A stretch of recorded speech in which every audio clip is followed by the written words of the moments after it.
అంటే కొసరముద్దని. ఇప్పుడు super star Krishna fans అయిన మనకి ఆయన కొడుకు రమేష్ బాబు, మహేష్ బాబుని అభిమానించాం. ఇప్పుడు వచ్చాడు జయకృష్ణ వచ్చాక సరే ఎలా ఉంటది ఏంటి అంటే, ఈ కొత్త జంజీ కుర్రలను అడిగితే చెప్పారు, ఎవరండి రమేష్ బాబు, మాకేంటి రమేష్ బాబు కొడుకు వస్తే అన్నారు.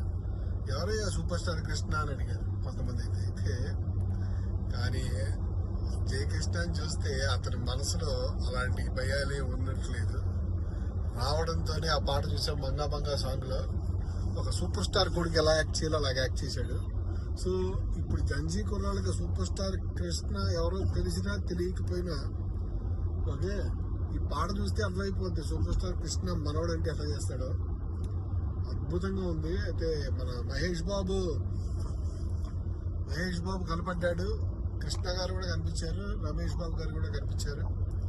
అదే క్లాస్. అసలు కృష్ణ గారు అంటే ఏంటంటే ఒక షాన్ కాన్రీ, లేకపోతే రాజర్ మొరెవని, క్లింట్ ఈస్ట్వుడ్, వీళ్ళెవరు ఉన్నారు హాలీవుడ్ లో, ఆ లెవెల్ గ్రేస్ ఉన్న వ్యక్తి కృష్ణ. ఆ గ్రేస్ చూసి చాలా మంది అతనికి అభిమానులు అయ్యారు. ఆ గ్రేస్ ఆ ఫ్యామిలీకి ఒక యూనిక్ క్వాలిటీ.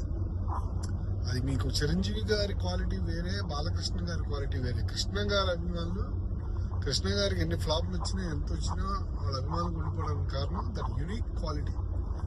గుడిచారు 116 చూసారంటే మీరు ఎంత అద్భుతంగా ఉంటదంటే, ఆ రోజుల్లోనే అసలు ఇండస్ట్రీ అదిరిపోయి ఉండాలి. ఏంటబ్బా మనకి ఇలాంటి హీరో వచ్చాడు. ఎందుకంటే అప్పటికి ఫ్యామిలీ సినిమాలు వేసే హీరోలే తప్ప గట్టిగా ఇలాంటి సినిమాలు చేసే హీరోలు లేరు.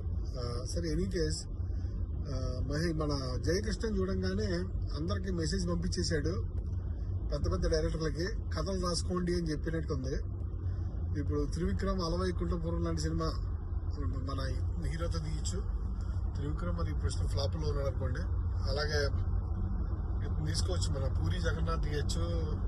పెద్ద డైరెక్టర్లు అందరికీ ఇప్పుడు ఏంటంటే మహేష్ బాబు, అల్లు అర్జున్, ఆ తర్వాత రామ్ చరణ్, వీళ్ళందరూ లిమిటెడ్ గా సినిమాలు చేస్తున్నారు. ఈ లిమిటెడ్ గా సినిమాలు చేసేటప్పుడు వీళ్ళందరికీ డైరెక్టర్లకి కొత్త వాళ్ళకి అవకాశాలు రావడం తక్కువ. సో ఇలాంటి జయకృష్ణ లాంటి క్రౌడ్ పుల్లింగ్ హీరోలు వస్తే ఇండస్ట్రీకి మంచిది. జస్ట్ 10 సంవత్సరాల పాటు, 20 సంవత్సరాల పాటు, 30 సంవత్సరాల పాటు మళ్ళా స్టార్ హీరోని పెట్టుకొని సినిమాలు తీసే అవకాశం ఉంటుంది. సినిమా థియేటర్లకి క్రౌడ్ వస్తారు. ఇట్లాంటివన్నీ ఎన్నో జరిగితే ఒక లాభం, ఎంత లాభం ఉంటుంది. కృష్ణ గారి గురించి చెప్పేవాళ్ళు, ఆయన ఒక ఇండస్ట్రీ అని, ఆయన ఒక వ్యక్తి కాదు అని. అలాగా జయకృష్ణ లాంటి వాళ్ళు వస్తే అలాగే ఉంటుంది. అయితే ఇంకొక విషయం మళ్ళీ కంక్లూడ్ చేయడానికి చెప్తున్నాను. ఇవాళ జనరేషన్ కి జయకృష్ణ అంటే, మన సూపర్ స్టార్ కృష్ణ అంటే ఏంటో తెలియదు, రమేష్ బాబు అంటే ఏంటో తెలియదు. ఓకే, కానీ జయకృష్ణ చూసి అర్థమై ఉంటుంది మీకు, ఒక సూపర్ స్టార్ ఫ్యామిలీ నుంచి వచ్చినాడు ఎట్లా చేస్తాడు. మీకు అలాంటి హీరో మళ్ళీ మీకు వేరే చోట ఎక్కడ కనపడటం వల్ల